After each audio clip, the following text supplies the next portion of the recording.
minha amiga, olá, meu amigo do canal Raciocínios Espíritas. Tudo bem?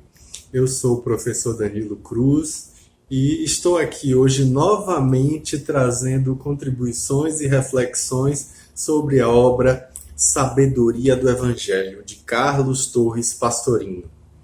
Hoje nós concluímos finalmente o capítulo que ele traz o prólogo de Lucas, que é um capítulo longo, um capítulo extenso, um capítulo denso, e que justamente por isso mereceu ser dividido em 3 partes, para não ficar uma coisa muito extensa, muito longa. Então, a gente dividiu em 3 momentos para poder tentar destrinchar, e hoje nós falaremos sobre as objeções e a curva evolução-involução.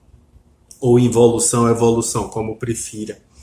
Ele vai ter a oportunidade de nos elucidar sobre muitas dúvidas que nós espíritas temos quando vamos entrar em contato com as informações que ele traz no livro. Pois bem, o que a gente vai perceber? Que eu tenho trazido sempre aqui um olhar bastante peculiar, que é o olhar exclusivo de Carlos Torres Pastorino. Eu gosto de trazer poesia, eu gosto de trazer arte, de fazer comparação, de contar história, mas eu não estou fazendo nada disso justamente por julgar que, por si só, o que Pastorino traz já é denso o suficiente, já é profundo o suficiente e deixaria algo muito extenso do nosso estudo.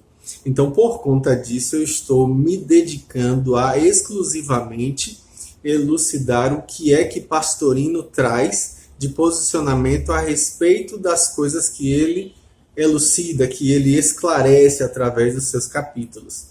Nesse capítulo especificamente, é o iniciozinho do Evangelho de Lucas, que ele vai tentando destrinchar e vai aproveitando e introduzindo, melhor dizendo, as perspectivas teológicas que são compatíveis com a doutrina espírita. E aí hoje, especificamente, ele vai nos apresentar novas ideias e a respostas aos questionamentos, às dúvidas que surgem diante dessas ideias. E aí, por isso, eu fico com receio, porque às vezes no texto a gente tende a perceber uma repetiçãozinha aqui e ali, mas é porque ele está tentando gradativamente trazer esses novos dados, essa nova posição, esse novo olhar com o qual muitos de nós não estamos habituados. Então, por conta disso, estou introduzindo devagarinho para que a gente possa, ir aos poucos aprendendo com o que Pastorino traz. Então, ele começa trazendo as objeções, elucidando que é necessário, antes de seguir adiante, responder a algumas das objeções que são feitas com relação aos conhecimentos que ele traz. Primeiro, ele diz assim: se o raio de luz possui uma mente divina, portanto, é consciente, onisciente e perfeita, como se torna capaz de erros? Pois bem, aí ele vai e responde que o raio de luz, a centelha divina, jamais erra, nem sofre e jamais involui. A sua tarefa é evoluir, concentrar-se, contrair-se para impulsionar a evolução individual. E aí isso leva à individualização, que vem justamente desse raio de sol. Essa individualização, na verdade, é o espírito, é um novo ser que surge simples e ignorante, como a gente vê na questão de número 115 do Livro dos Espíritos, lá de Allan Kardec. Então, o próprio espírito que responde, justamente esclarece que é ignorante no sentido de não saber e de não ter colhido ainda experiências. Há, pois, aí uma diferença fundamental entre a centelha divina e o espírito. O espírito é criado pela ocasião da individualização da centelha divina. Então, como é que se dá isso? Aí Pastorino vai dizer que a centelha é uma irradiação da divindade desse princípio inteligente universal, incriado, é a manifestação de Deus, né? Com a mente própria de origem divina. Então, o Espírito é a individualização dessa centelha, nasce dessa centelha e, por isso, é obra de Deus, filho de Deus. Isso aí tem a ver com a resposta de número 77 de O Livro dos Espíritos. Então, o Espírito, desse jeito fica claro para a gente que, pelo menos logicamente, tem um princípio, embora a centelha pode ser uma emanação direta de Deus, ou seja, eterna, como o próprio Deus. Olha que interessante essa visão, né? Ele diz o quê? Como a radiação é uma necessidade intrínseca da divindade, assim também a individualização da centelha é uma necessidade intrínseca do espírito, no caso dessa mesma centelha que vai gerar esse espírito, melhor dizendo. Então, toda centelha que parte do foco divino inexoravelmente se individualiza. Daí a gente pode afirmar que o espírito não tem um princípio, porque na verdade é o resultado necessário e inevitável da própria essência da divindade. O próprio Kardec recebeu na resposta da questão de número 78 quase que essas palavras, né? A gente vê que está lá escrito o quê? Que podemos dizer que não temos princípio, significando que, sendo eterno, Deus há de ter criado sempre, ininterruptamente. E na resposta 79, como diz o próprio Pastorino, vem a definição clara e indubitável, insofismável de tudo que asseveramos, que é justamente o quê? Que confirma essa tese, né? Os espíritos são a individualização do princípio inteligente.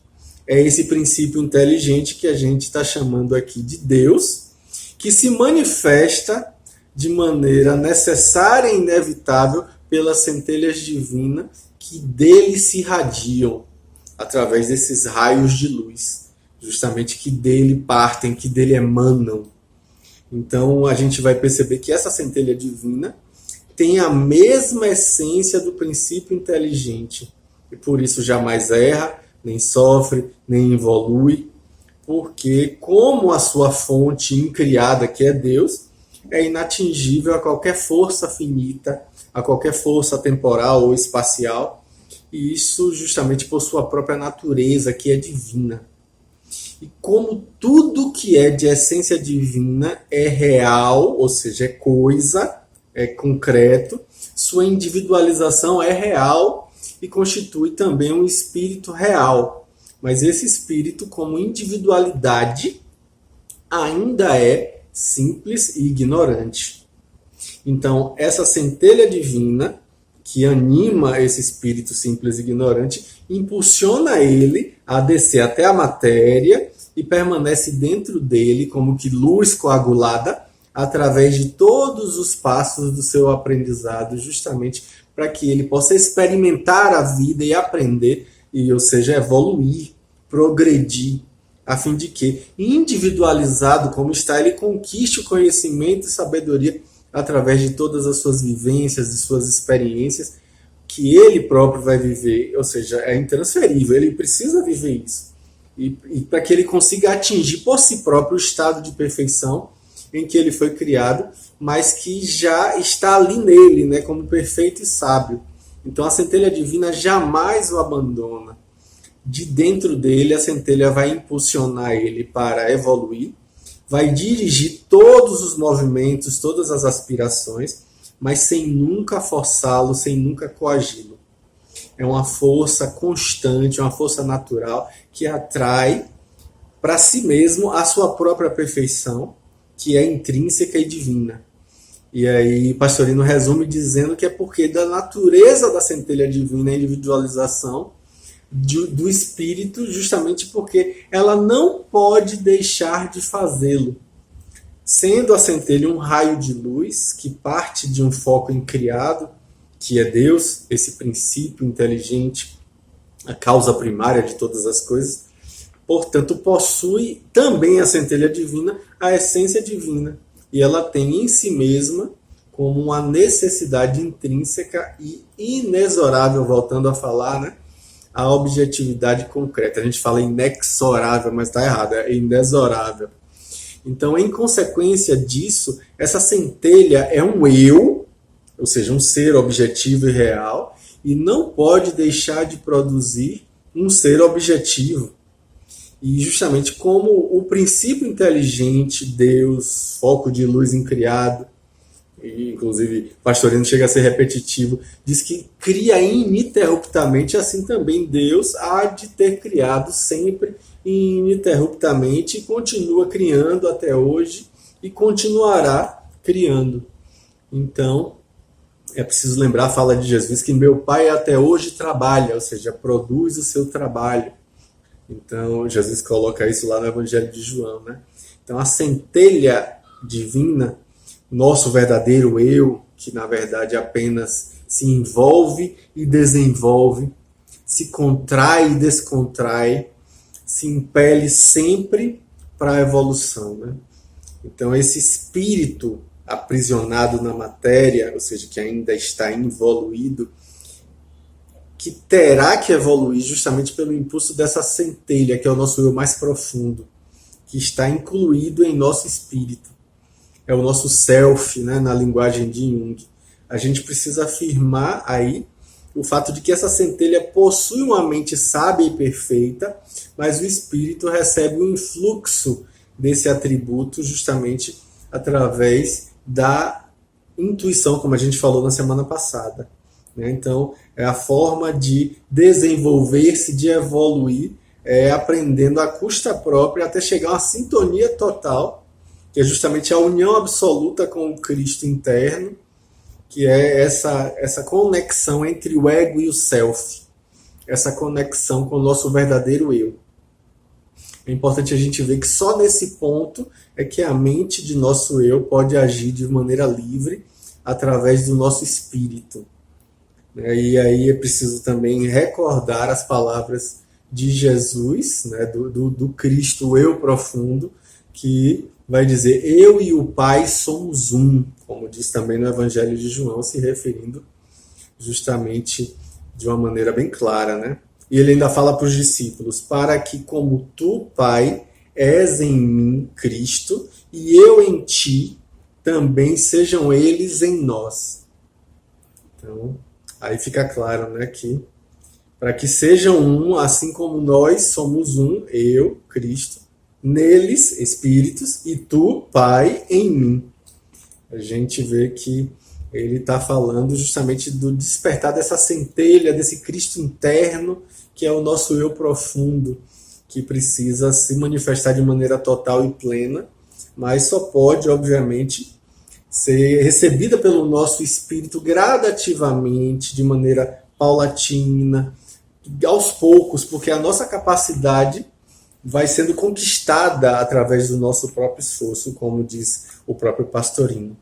Então, a proporção que o espírito evolui, a mente do nosso eu poderá se expressar, e aí o eu que eu estou falando, o eu profundo, com a maior amplitude. É preciso que a gente lembre que o espírito, à medida que vai se aperfeiçoando, vai construindo para si veículos materiais cada vez mais aperfeiçoados. Então começou, na verdade, numa escala mais baixa da matéria, o mineral, e Jesus ensinou justamente sobre isso, dizendo que meu Pai pode suscitar dessas pedras filhos de Abraão, como está lá no Evangelho de Mateus e no Evangelho de Lucas. Então, coisa que já foi explicada lá no Gênesis, quando está dito que a origem do homem é o pó da terra, ou seja, o mineral. E esse eu, que é justamente nos leva a esse aperfeiçoamento dos veículos carnais, fazem com que comecem a aparecer qualidades maiores com o desenvolvimento daquilo que Pastorino chama de duplo etérico, que passa a se manifestar no reino vegetal, depois vai desenvolver um corpo astral, usando também a terminologia de Pastorino para penetrar no reino animal. E, em outras palavras, a gente poderia dizer que o mineral desenvolve a sensação física, quando então ele atinge o reino vegetal, e hoje, na época em que o livro foi escrito, ele diz assim, que hoje, cientificamente provado, que os vegetais sentem. Olha para isso, né? Lá naquela época já tinha isso. E o faz evitando que a gente se permita estacionar. A gente vai caminhando sempre para frente. A gente pode até estacionar temporariamente, mas sempre caminhando. E aí a gente vai adquirindo experiência, continuando a evolução para desenvolver a sensibilidade, justamente. E aí chegamos, né, na questão da animalidade. Até aí a mente da centelha divina, desse eu profundo, age sem embaraços, e justamente por isso a gente vê que a lei funciona sem distorções nesses reinos. E o vegetal e o animal simplesmente não erram, nem são responsabilizados. Justamente quando a gente percebe que surge a racionalização do intelecto, que começa justamente a desenvolver-se no reino animal, o espírito passa justamente a servir-se de veículos do reino hominal, com um cérebro, ou seja, uma cerebração mais evoluída. Então começa aí a gente a perceber a independência do espírito, né, que vai gradativamente se desligando do mental, do eu profundo, e podendo aprender, discernir, decidir, se escolher por si a estrada que deverá percorrer em seu progresso espiritual, que é lento, mas é infalível, está ali sempre acontecendo. Então a mente, ou eu profundo, se limita a dirigir os veículos inferiores, as células, os órgãos, o metabolismo, e deixa ao espírito a tarefa justamente de dirigir-se externamente por meio do raciocínio, a fim justamente de adquirir a experiência própria, que é absolutamente essencial para o processo evolutivo, para que a gente possa realmente lidar com a responsabilidade pessoal das nossas próprias escolhas. Aí a gente vai ver uma sensação de dualidade da individualidade e da personalidade. É nesse momento que a gente vai perceber que o espírito tem como julgar o que é verdadeiro eu, e cresce justamente abafando muitas vezes a voz do eu real, que só quer agir por lampejos através da voz silenciosa das intuições, da nossa consciência, né? Para deixar ao espírito uma inteira liberdade e uma total responsabilidade. Aí Pastorino vai dizer que é nesse ponto que o espírito é expulso do paraíso, como está lá no Gênesis, né? Que é o momento em que ele penetra o mundo da responsabilidade, em que ele vai passar a comer com o suor do rosto, como é descrito lá, como punição a Adão, né? Conhecendo o bem e o mal. Então o intelecto, a mente concreta da personalidade, e que já evoluiu após tantos milênios de jornadas pela Terra, nos planos inferiores, os mais diversos, assume uma liderança justamente para começar a decidir por si, tendo então responsabilidade total de todos os seus atos, todas as suas palavras, todos os seus pensamentos, que são escolhas. Aí a segunda objeção que ele coloca é: sendo onisciente, a força cósmica ou o princípio inteligente, por que lança seus raios divinos para que atravessem com o espírito uma evolução longa e trabalhosa de afastamento e reaproximação? Não lhe seria mais fácil dar de imediato o conhecimento e a sabedoria a todos os espíritos que surgem justamente dos seus raios divinos, sem que eles precisassem percorrer uma jornada tão árdua? E a resposta que Pastorino diz é que a radiação da luz é uma lei. E ninguém vai poder conceber um foco de luz que não irradie luz. Então, a individualização desse raio de luz no espírito é uma necessidade, novamente usando a palavra inexorável. A realidade objetiva aí é inevitável por ser de uma essência divina. Então a gente vê que é preciso que a gente não imagine Deus como uma pessoa semelhante a um ser humano. Embora, obviamente, em proporções infinitas, mas a gente tende a antropomorfizar Deus, que colocar de uma maneira caprichosa, que ele tenha preferências, predileções pessoais. A gente precisa tomar cuidado com essa visão equivocada de Deus. Deus, como diz Pastorino, é uma força cósmica, é uma inteligência, é um princípio inteligente que é universal, que é a mente racional infinita e incriada. É a causa primária de todas as coisas, né? Mas também é tão natural quanto a natureza, né? E é a manifestação, é bom lembrar, né? A própria natureza é a manifestação dele. Então Deus é a lei, igual em todos os tempos, em todos os lugares, igual mesmo fora do tempo, fora do espaço, e vibra em todos os planos, no plano espiritual, no plano moral, no plano mental, no plano físico. Então a gente precisa considerar que Deus é a liberdade. Olha que fala importante de Pastorino. Embora Deus não seja livre, olha que fala curiosa, né? Um homem pode escolher entre o bem e o mal. Deus não pode fazer isso. Porque a sua própria natureza essencial só pode fazer o bem, só pode fazer o certo. Então ele não tem a liberdade de fazer o mal. Então a onipotência divina só existe na direção do bem e do amor, porque a força cósmica é implacavelmente boa e amorosa. Ou seja, Deus é a lei.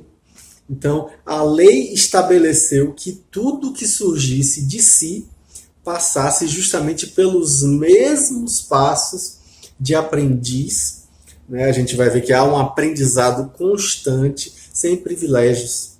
E é justamente isso que ocorre. Ninguém pode saciar a fome de outra pessoa, né, achando que vai comer por ele, ou o contrário, a pessoa comer por mim, e aí vai saciar a minha fome. Não dá. Então é preciso que a gente perceba que para aprender algo a gente precisa estudar. A gente precisa, obviamente, perceber que todo aprendizado é individual, é pessoal, é intransferível. Então qualquer experiência é um aprendizado intransferível e, obviamente, é pessoal, é uma coisa única. Então, o espírito que se individualiza, ele é simples e ignorante, ou seja, ainda nada sabe. Vai caminhar para uma complexificação, terá que aprender. E como é que ele fará isso? Através das experiências vividas por ele mesmo. É um aprendizado vivido, sentido, só faz sentido se for sentido. Então, a gente vai caminhar na nossa evolução árdua, trabalhosa, de duração infinita, mas então a gente argumenta por que esse espírito nasce da centelha divina perfeita e onisciente e não é, desde logo, também perfeito e onisciente. Aí Pastorino diz que um filho é sempre da mesma natureza, da mesma família, gênero e espécie que seu pai e sua mãe, que não há dúvida que é, mas assim, também não há dúvida de que o espírito é da mesma natureza, da mesma essência do raio de luz, da centelha divina. Então, no entanto, pela lei que vige nos planos que conhecemos, nós deduzimos que as leis dos planos desconhecidos são também semelhantes, né? Então, desse mesmo modo, assim como o que nasce da planta é uma semente que terá que desenvolver-se e não nasce já uma árvore grande, assim como de um animal adulto que nasce o filhote dele, né, que é minúsculo, pequenininho, que terá que crescer, se desenvolver, assim como do homem também nasce uma criancinha, um bebê, do ser humano, né, nasce um bebezinho que terá que se desenvolver, que terá que aprender, e não nasce outra criatura adulta de maneira imediata, como na mitologia o nascimento de como é a filha de Zeus, Atenas, né? A gente vê que a gente precisa também ir evoluindo ao nascermos de Deus, vamos crescendo. A gente é criado simples e ignorante, vai por si mesmo se desenvolver. Aí o Pastorino vai dizer que se nos perguntarem por que Deus fez assim e não diferente, aí ele diz que responderia de maneira bem simples: não sabemos. Mas quem somos nós para tomar satisfação de Deus? Aí é uma fala de Paulo lá na Epístola aos Romanos, né? Se assim é porque assim é o melhor. Quando evoluirmos mais, compreenderemos, nas palavras de Pastorino. E ele suscita que a gente tenha paciência, que no curso primário não dá para a gente pretender aprender o conhecimento das demonstrações abstrusas próprias do curso universitário. A gente precisa aceitar o que a professora nos diz, para ir gradativamente entendendo que tensão se escreve com S e atenção com C cedilha. O aluno pergunta por quê e ela responde porque vem do latim e nada mais. No ginásio, o aluno então vai aprender que a primeira palavra, tensão, na verdade, vem de tensione com S e a segunda palavra vem de attentione com T, que passa ao português com C ou C cedilha. Mas só quando o aluno chega na faculdade é que ele vai poder descobrir o porquê de uma ser assim e a outra ser diferente. Justamente no próprio latim, a gente vai ver que dentro do próprio latim, quando ele for estudar etimologia da língua latina, quando ele for penetrar os segredos do etrusco, do sânscrito, é que ele vai entender por que uma é escrita de um jeito e outra de outro. Então, até lá, ele vai ter que se contentar em aceitar sem discutir, sabendo que ele deve aprender e, obviamente, que deve haver razões que ele desconhece ainda, mas que um dia ele vai conhecer. Então, desse mesmo modo, se a gente não pode penetrar todos os segredos agora, que a gente aceite por enquanto. Que a gente sabe que mais tarde a gente vai evoluir. Agora, se a gente evoluir o suficiente, o bastante, a gente vai compreender. Aí, então, ele passa a falar da curva involução-evolução. E ele tenta apresentar graficamente esse imenso ciclo de involução-evolução. Ele vai representar justamente a parte espiritual, a tríade superior, ou seja, a centelha divina. Deixa eu só abrir aqui para que vocês possam ver a imagem, como ele representa como um triângulo. Tá vendo aqui? Dá para ver? Dá para a gente enxergar? Um triângulo com um quadrado dentro, né? E aí ele coloca justamente de uma maneira bem peculiar. Ele diz assim que ele traz de maneira interessante que ele coloca assim um traço vertical à direita de quem olha, que é o corpo astral, o traço horizontal por cima dessas linhas verticais, que é o intelecto. E aí a gente tem aí a personalidade completa, quando na verdade o triângulo tem aí incluso em si potencialmente o quadrado, isto é, a futura personalidade. O quadrado está representado, como diz Pastorino, em preto, justamente porque o espírito ainda se encontra nas trevas, metaforicamente, da ignorância, do não saber, usando a linguagem dos espíritos. Então, numa projeção linear, esse triângulo se torna achatado, formando uma linha horizontal. Dentro dela, a gente vai ver que está contida, incluída ou envolvida, a centelha divina, o eu profundo, que é acompanhado de sua mente e do espírito recém-individualizado. Essa linha, então, é que contém a centelha divina. É justamente o que eu falei na semana passada sobre Lúcifer, que significa portador da luz. É o polo oposto do espírito, é o adversário, o diabolo, diabo, que a gente tem que vencer pela nossa evolução, que tantas vezes foi justamente personificado nos evangelhos. Muitas vezes como se fosse uma pessoa mesmo, né? Personificado nesse sentido. Então, o eu profundo comandará toda a evolução do espírito através de todos os demais veículos materiais que forem necessários, né? Sendo usados paulatinamente, sendo formados por esse espírito para poder se expressar cada vez melhor.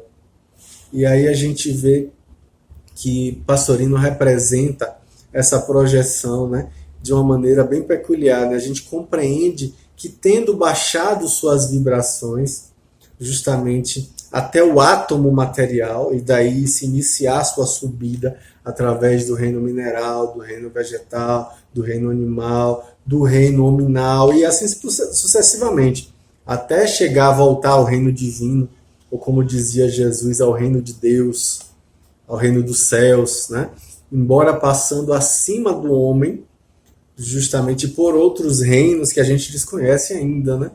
Ele fala mais adiante do reino angelical, arcangelical, seráfico, né? Ele fala, né? O reino angélico, arcangélico, seráfico, e a lista é enorme, querubínico, né? Então, são possibilidades de compreensão do que vem pela frente aí.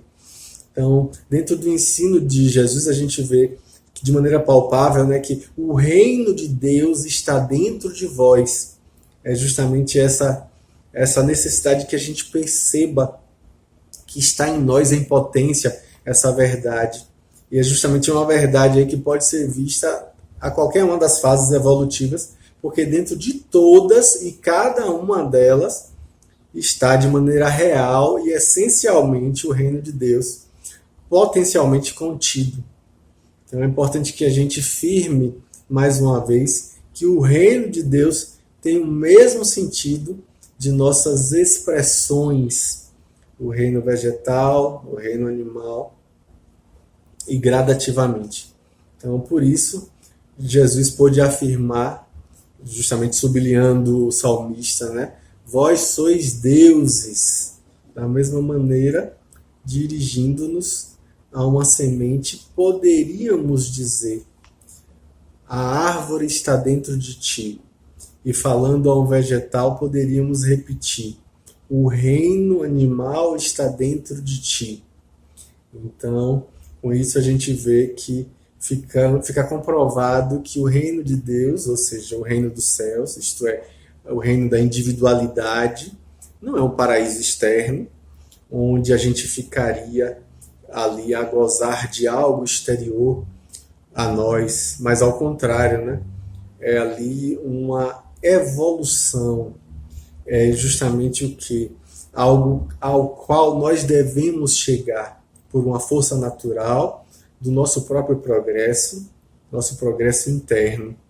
E quando lá não formos, quando para lá não formos espontaneamente, nós iremos obrigados pela dor, pelo sofrimento, que serve, na verdade, para nos impelir para a frente, para o alto, como um aguilhão, né, que vai lá assodar os bois vagarosos, vai empurrar para frente. Então, a dor não é indispensável, é importante dizer isso, né? Porque já está em nós um impulso para a evolução. Mas a gente vai caminhando e nessa caminhada a gente vai percebendo que é possível fazer escolhas. O caminho da perfeição pode ser de maneira espontânea, sem que a gente precise ser aguilhoado.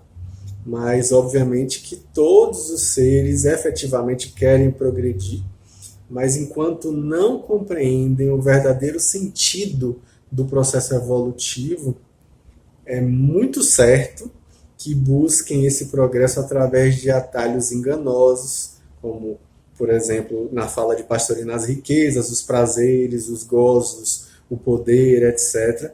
E com isso, obviamente, vem a dor para corrigir o espírito, trazer a desilusão, porque desilusão é uma coisa terrível, né? Não é maravilhosa. Tira a gente da ilusão. Então é preciso que a gente desperte e perceba, né, justamente que essas situações de desgosto, de tédio, de dor, é uma forma de voltar para o prumo, justamente como uma oportunidade de progredir. Esse progresso, essa busca por nobreza, busca por intelectualismo, religiosidade, a gente precisa lembrar que nenhum desses caminhos externos, por mais nobre e elevado que seja esse caminho, vai constituir o reino de Deus, né, na fala de Carlos Torres Pastorino, e só pode ser encontrado, como diz Jesus, dentro de si mesmo, né, como ele fala no texto dos evangelhos.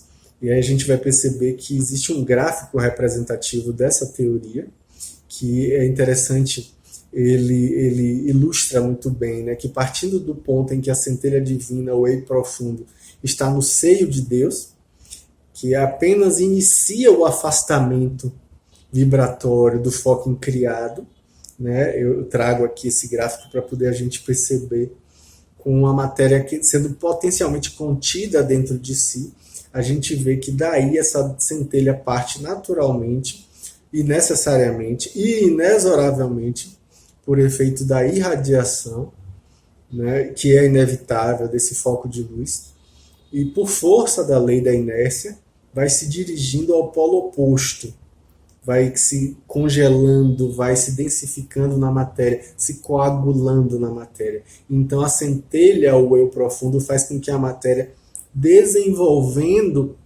através dos milênios o duplo etérico, o corpo astral, o intelecto, até se constituir justamente a personalidade completa e desenvolvida.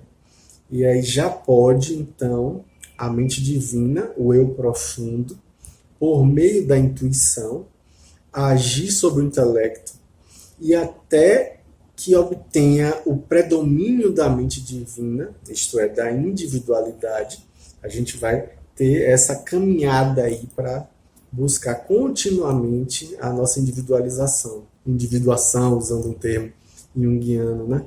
Na busca de absorver a personalidade em si, o espírito voltar-se ao estado primitivo como já foi colocado de uma maneira assim, com experiência e sabedoria, que ele volte à divindade, no caso, né, numa longa linha evolutiva.